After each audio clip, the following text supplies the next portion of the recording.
All right, ladies and gentlemen, we are live on this May 8th, 2018. This is Blunt Talk Live, and I'm your host, Rod. My bud tender Rod, you can follow below right here. This is the spot. Follow here, motherfuckers. What's up, everybody? Welcome.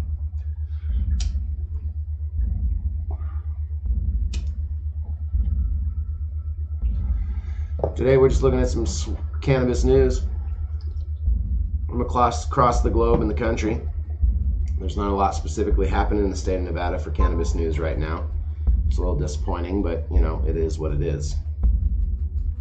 So, Canada plans to legalize weed, but will those charged with crimes get amnesty? This is I really feel like we should have already set precedent for this here in the States. We haven't, obviously, because we still make way too much fucking money, and we're certainly not giving anybody any money back. But my guess is the answer is eventually, at least in Canada. Canadians they strike me as the kind of folks who are a little bit more logical with this kind of shit.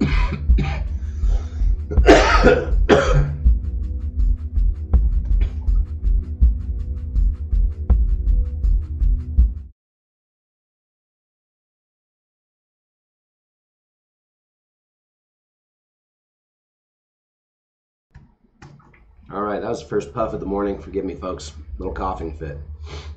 What can I do? See, the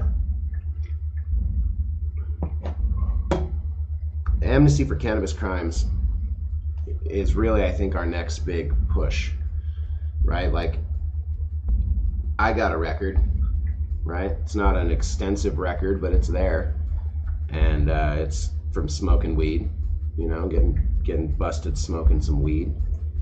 And granted, it hasn't really affected my capacity for a job in a long years, or ever, for that matter.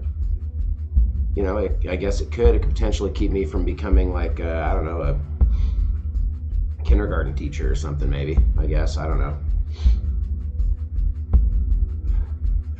There are people out there who are, you know, they want to work for the government someday, let's say. Say they want to work for fucking NASA. They're really smart. You know, a potential fucking drug charge on your record could be a problem. Could be detrimental to your capacity for getting a job. I don't know. You know, I know that.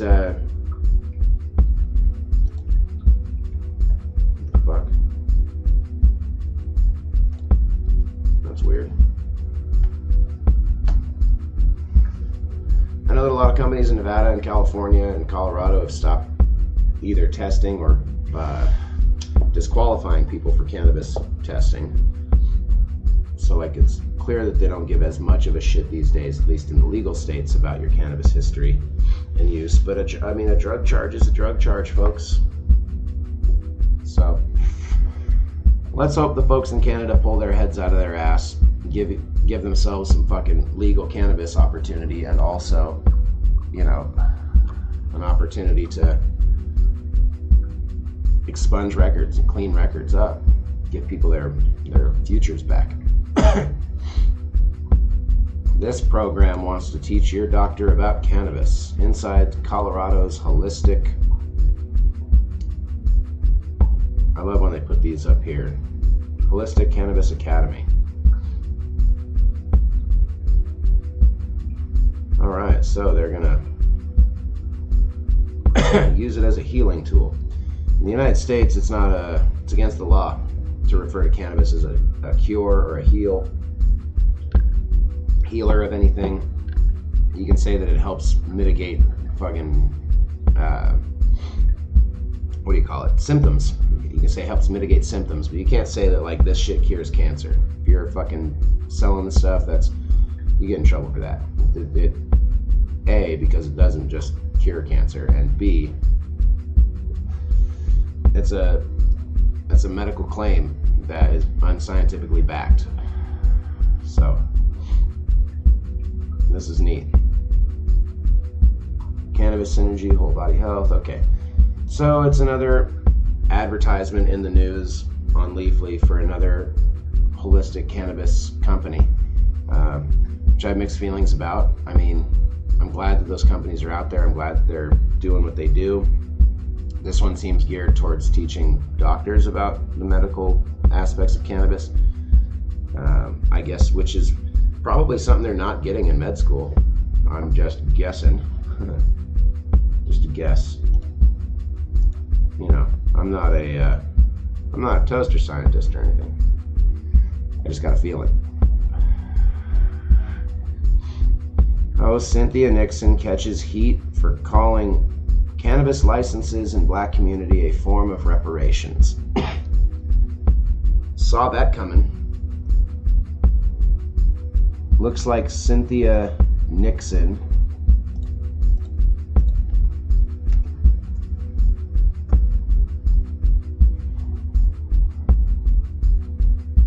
wow.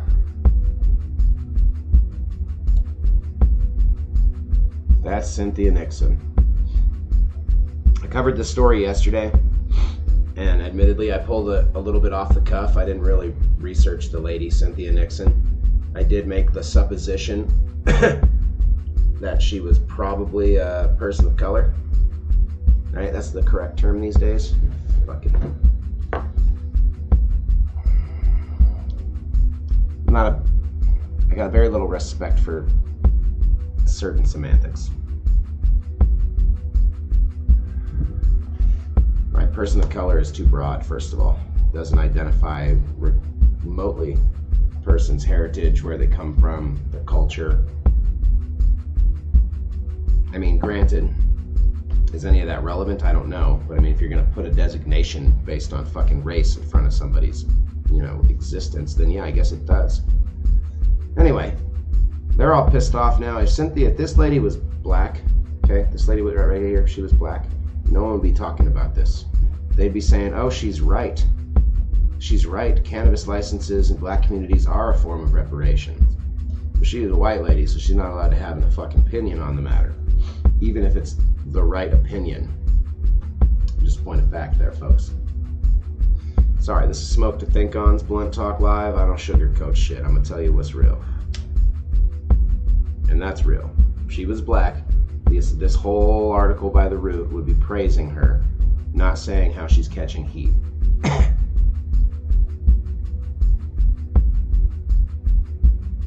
Never mind that she's using weed and the social justice angle to try and take the governorship in New York, but that's another day. That's not what this show's about. This show's about cannabis. It's not just Oregon. Wholesale cannabis prices are crashing across the U.S. Maybe. Depends on what fucking metric you're looking at. Average price for a pound of cannabis was $1,700 in 2016. It's fallen to $1,500 by the end of 2017. Well, I'm going to tell you right now, nobody in Oregon is getting $1,500 a pound right now. Okay? Sorry. That shit ain't happening. I guess maybe in Portland. Maybe the dispensaries in Portland are paying that. But my brother grows medically in Oregon, and they're not getting $1,500 a pound. I got friends in fucking Grants Pass that are lucky to get $500 a pound right now.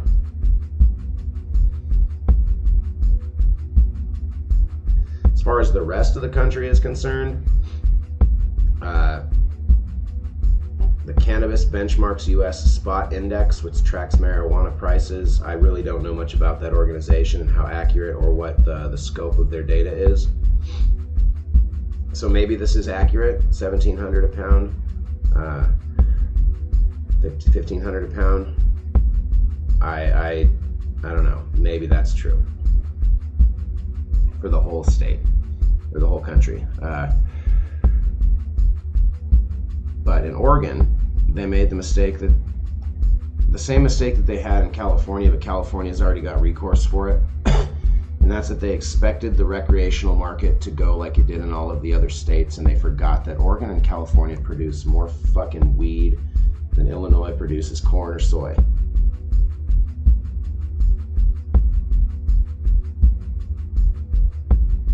difference between Oregon and California is California for a very long time has been exporting their product throughout the rest of the country. Not that Oregonians haven't, it's just not been as classic. It's not got the 30-year history and the massive numbers that California has. Little town in California that I grew up in and around has maybe 1,500 people in the entirety of the like fucking 100 miles around it. You know what I mean? And they're all pot growers. They're all farmers. There's literally no other industry there. Just farming. And they've been shipping their shit out of state for fucking 30 years. People my brother works with in Oregon don't know what to do with all of their weed.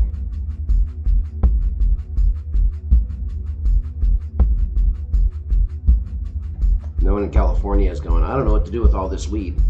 They know what to do with it. They're sure as fuck not reporting it to this people.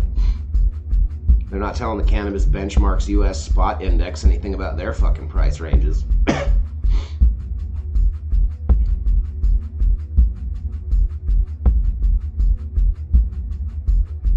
But it doesn't offer a why.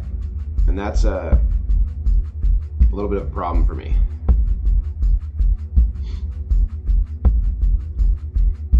Like, it's just a lack of fucking investigation by the Willamette Week. This is Eugene Springfield area newspaper. How cool is that? These people know what's going on in Oregon. They're not typing in it, telling you about it, but they know what's going on. So the average fucking price of a pound is $1,500, folks, in this country right now. So if somebody's trying to fucking sell it to you for more than that, you know, you go ahead and quote the cannabis index.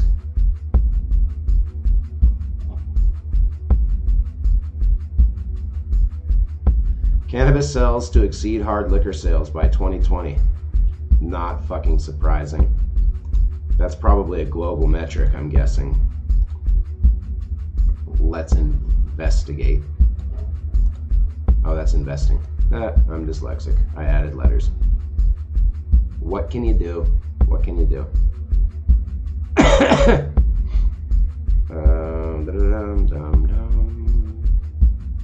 The Globe and Mail.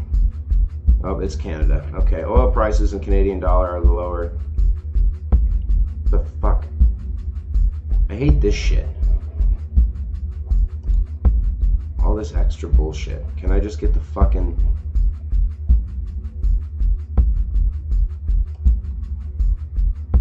No, this content is available to everybody, providing you stop the script in time. Magic stop button, folks, in case you're ever wondering. How do you keep that little pop-up that keeps you from reading your article? Just as soon as you see the text load, hit the stop button. So, oil prices, Canadian dollar are lower on Tuesday morning. Await U.S. President's statement, Iran trade deal until we get more clarity on Trump's intentions. But what does this have to do with cannabis? For fucking serious? Right? Anybody else reading this as oil and shit? This is a terrible, terribly written article.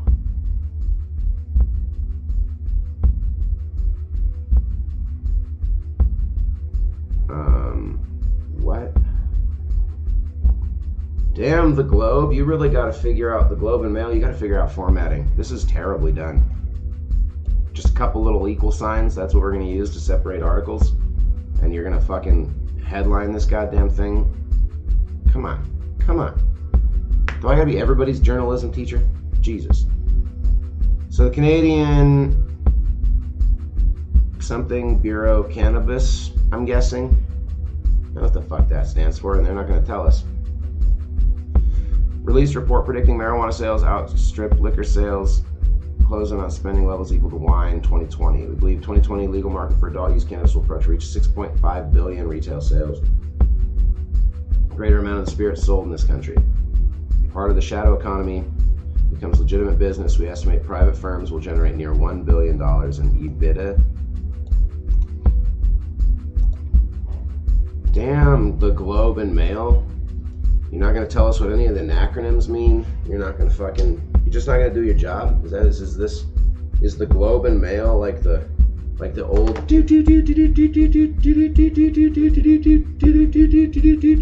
newswire from the fucking Vietnam War? That's what this is designed like. Alright, well, we've pirated enough of their fucking news for the day. Earnings before interest, taxes, depreciation, and amortization. Okay, that makes sense.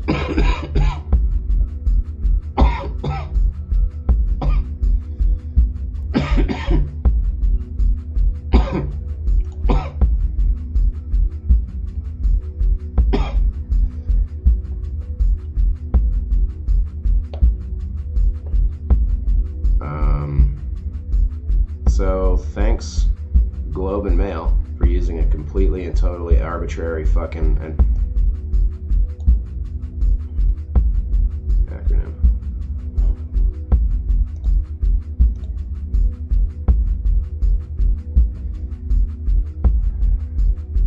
Actor Jim Belushi is going to be cannabis's newest celebrity promoter.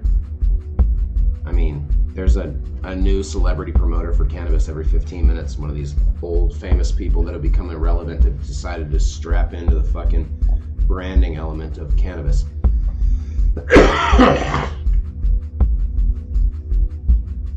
Like even Afro Man. I met Afro Man. I met Afro Man a couple of times actually. 3 to be exact. And I got to bud tend for Afro Man once. That was fun also. I got to be Afro Man's bud tender. He didn't buy anything because we were out of his strain. Yeah, that's what I said. Here's a guy who teamed up with a local Nevada grower, HSH, High Sierra Holistics. They're good. They got good shit out there. Shout out to Todd and whatnot. I like the ting. It's delicious. So Afro Man gets this boy to grow him something he calls Palmdale Purps and put it out on the market. And it's not bad. Just, you know, it's pretty good weed. Like I said, I like the cultivator. HSH does a good job. That first batch that we got of Palmdale was fucking fire. Like 13 milligrams of myrcene or some shit. My eyes were drooping so quick from that. It was beautiful. So Afro Man could literally call up HSH and be like, yo dog, let me get a pound of that shit. Or whatever. I mean, I don't think he could legally give him a pound, but you know what I mean? He can get it directly from the grower if he really wants it. So when you come into the fucking weed store, man, I'm talking to Afro Man directly now. You know, you come in there and you ask me if I got Palmdale Purps, and I say no. You ain't gonna buy nothing? You're just like, nah, I was looking for my shit. I mean, sure, I could try some of that fucking Ghost Train haze you got there, 28% and a shitload of fucking limonene. It's beautiful. But nah, fuck that. Fuck you. I want the Palmdale Purps. Giant bitch hitting motherfucker. Right? Y'all seen that video of Afro Man just bitch slapping that girl fucking planking. He planks her with a bitch slap. Y'all remember planking, right? Kids would be fucking like teeter-tottering on shit like that. It's fucking ridiculous. Yeah, Afro Man just planks this bitch. It's terrible. He was hitting every girl up in the store. Like, yo, let me get that number, girl. Texting him and shit. Yo, this Afro Man, what's up? It's like, yo, Afro Man, she's 22. You were 50. And I mean, don't get me wrong. I'm sure some of these girls fuck him. I'm sure that's true. I mean, I ain't gonna go all Trump and say grab him by the pussy and whatnot, but I'm just saying, like, I'm sure some of these girls fuck him. Just for the sake of being like, I fucked a famous guy. Yeah, remember that one time that Afro Man used you as a jizz rag? That was awesome, wasn't it? I don't understand groupie mentality. Coming full circle, folks, to the Jim Belushi thing. Okay. The point I'm trying to make is Afro Man was kind of a jerk off. Now, I don't know about the man personally. Like, I don't know his soul. He might be a great human being. But the way he behaved, spoke, and interacted with myself and all the other people in my shop, he's kind of a jerk off. He's kind of the stereotypical famous guy jerk off. Now, that may just be part of his persona when he's out being Afro Man. I don't know. You know, like... Let's see here. What's Afro Man's real name now? Because I'm curious.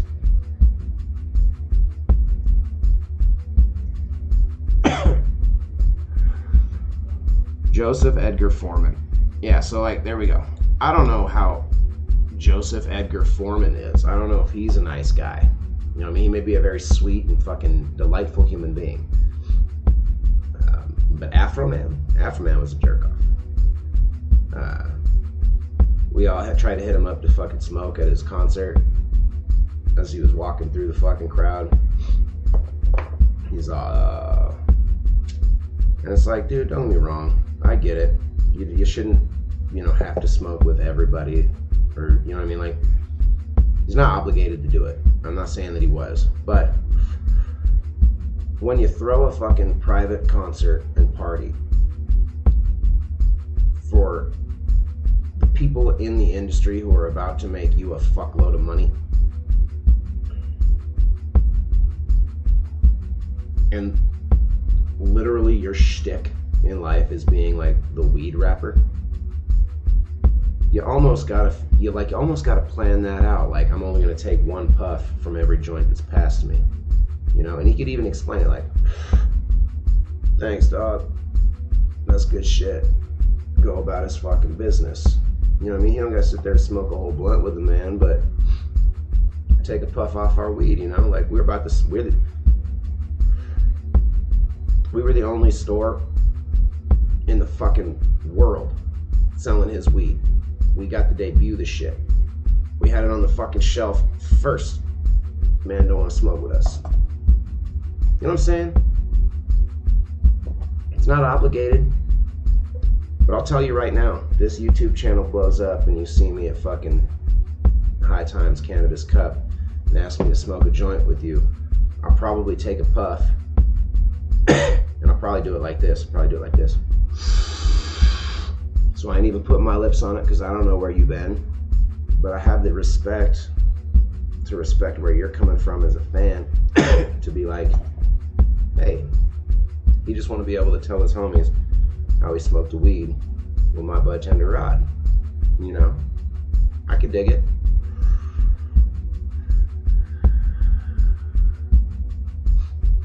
I would recognize it as not asking too much. That's all I'm saying.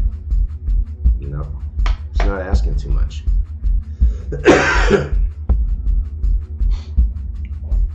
Now, Jim Belushi, to be honest with you, I haven't seen the man in interviews, things like that, in years. You know what I mean? Like, I haven't seen any candid footage of Jim Belushi. Although I always thought he was the one who died. I guess it was John Belushi who died, but Mandela effect, what can you do, right? Anyway, point is, this cat, he might be fucking awesome to hang out with and just like kick back and smoke blunts with. I have no idea. I reckon like Willie Nelson would be fucking cool. You know what I mean? And I would love to kick back and smoke a joint with Willie Nelson. That would be the shit. And like I said, James Belushi, he's a fucking comedian. Comedians are at least usually funny. You know what I mean? Like Seth Rogen seems like a dick, but at least he'd be funny. Right? What did I see Seth Rogen on?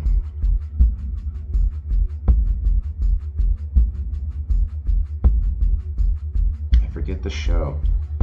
He co-hosted a show. Oh, it was the Mythbusters, I believe. And the Mythbusters were all like awestruck, like it's fucking Seth Rogen, holy shit, And he was kind of kind of a jerk. He was kind of like, he just seemed like kind of a jerk, you know, to the Mythbusters. And I gotta be honest with you, as cool as it would be to like meet Seth Rogen, you know what I'm saying? Because like maybe he was just having a bad day, or it was the way it was edited. You know, I'm not saying the man's a jerk. I'm just saying it seemed that way. You know, even though he's a funny guy, you know, he can be an asshole and shit. It seems like, you know, I would be more, frankly, starstruck by the Mythbusters than I would be by Seth Rogen. And the reason I think that is, of course, because I'm fucking a nerd and I love that fucking shit. But you know, like I like Seth Rogen's movies. I think they are good. They are funny. But like, does that make him special? I don't know. Not for me. Not unless he was like cool. You know what I'm saying? Like, I guess that's the point. You know, like Afro Man makes good music. It's funny. It's well performed. You know, the lyrics are clever. It's not like, you know, it's not going to change the world. Ain't nobody starting a revolution based on an Afro Man song, you know? I mean, Because I Got High is like literally all of the bad stereotypes for stoners pulled into one song. And most of us fucking high-ons rise above all of those most days, you know? But we still love that song. So, but even though he's like an icon in the cannabis world, doesn't give him credibility to be a jerk. You know what I'm saying? Like, it doesn't give him, you know, any room for that. So, you know, it's just a little rant, I guess, about this celebrity promoter shit in terms of cannabis. It's like, yeah, I'm glad that there are people out there that are celebrities who have like platforms to speak on, who are saying, hey, we should legalize this shit, we should make it, you know, open for everybody. But at the same time, you know, we got to be careful in the respect and faith that we have in somebody based just on their status as a celebrity. It just makes sense to me. LeBlas announces plans to sell cannabis in Newfoundland and Labrador. I can't read. Loblaws. Well, that's a fucking hard one to say just as it is. Loblaws. That sounds like some shit out of Arrested Development. Blah, blah, blah. No, anyway. Blah, blah. That's a real name. That's actually really funny. Any Arrested Development fans out there are going to like that. Well, good. Let's sell cannabis in Newfoundland and Labrador. I like it. New Hampshire bills to legalize homegrown cannabis stalled in state Senate. Fucking senators. Get your thumbs out of your ass. No, the truth is that this bill is designed to limit and mitigate the law enforcement costs and the judicial costs of cannabis. So like New Hampshire's with this law is not necessarily trying to make money on cannabis as much as literally just decriminalize it. They're just trying to say, look, we're not going to put together a whole fucking system based on this shit, but if y'all motherfuckers want to grow it and smoke it, have a nice day. And of course the state Senate is looking at this. Apparently people within the state Senate are looking at this going, are you fucking shitting me? Nevada pulled $36 million in July to February in just tax revenue alone. You're gonna just not, I mean, we got roads to fix, right? So New Hampshire's in a little bit of a quarrel. It bums me out because on the personal, like in my heart level, I like this form of legalization better. I think this is the model that we should use. I think that we should be actually going towards the grow it and smoke it and do whatever the fuck you want with it. Just you know, don't put it in the hands of kids. Which personally I don't agree with. I think if you're a fucking parent and you think that there's a reason why your kid should be ingesting cannabis, you know, that's fine. Personally, that's my belief. I think that little Timmy eating 2.5 milligrams of high terpenoline content cannabis chocolate every morning before school, as opposed to fucking 6 Ritalin through the day, is an absolutely better measure. Yeah, totally. Totally think that's fucking legit. Totally. I mean, if little Timmy just wants to get fucked up, obviously, like, no, you gotta mitigate that. That's not alright. Little kids getting fucked up just for the sake of getting fucked up, that's not legit. But, you know, if you got a kid who's suffering from insomnia and he stays up until 3 in the morning and then gets up for school at 7 a.m. and looks like a fucking zombie and has trouble, you know, with his motor skills just throughout the day because he's so exhausted, then yeah, you gotta hook the little motherfucker up for 5 milligrams before bed. Put him down for the count. What's wrong with that? Because I mean, let's be fair, right? We fucking pump our children with amphetamines, the base for meth. Don't get meth without amphetamines, folks. You know what I mean? But like, and like, we give that shit to our children all day, every day. People be trying to tell me like, oh no, kids shouldn't have access to cannabis. Why? Doesn't make any fucking sense at all. The shit you pump into your children, you give your children Dr. Pepper. That is a high fructose corn syrup mystery flavor. Cherry my ass. If it was cherry, they would have called it cherry, not Dr. Pepper. It's fucking, who knows what's in that. Okay? That's my point. You give your children all sorts of shit that is poisonous and detrimental to their life. I see people with their kids at a fucking NASCAR track. You know how much fucking pollutant is coming off the back end of those cars? Those are not green machines. They aren't running on fucking solar panels.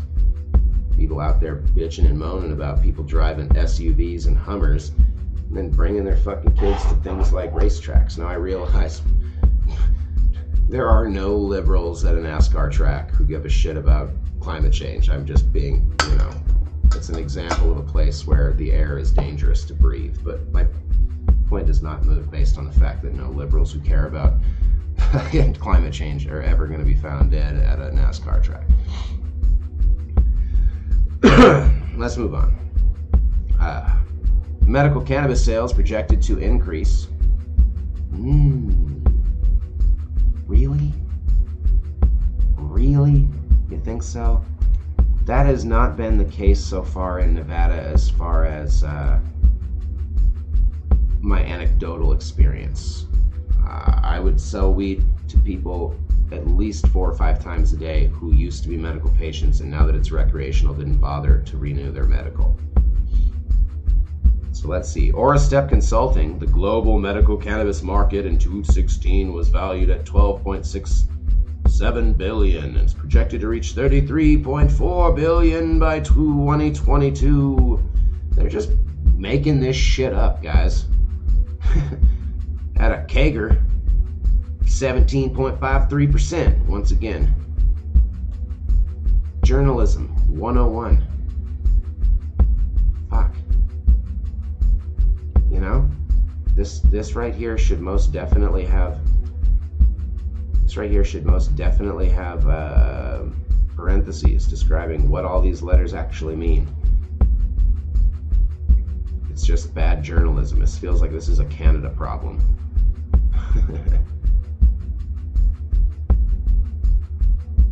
Yeah.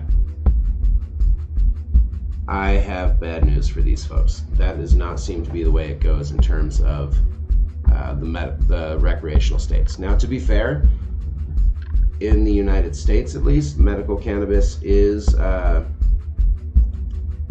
popping up in new states. So I guess it may still outweigh the numbers of recreational sales. That's possible.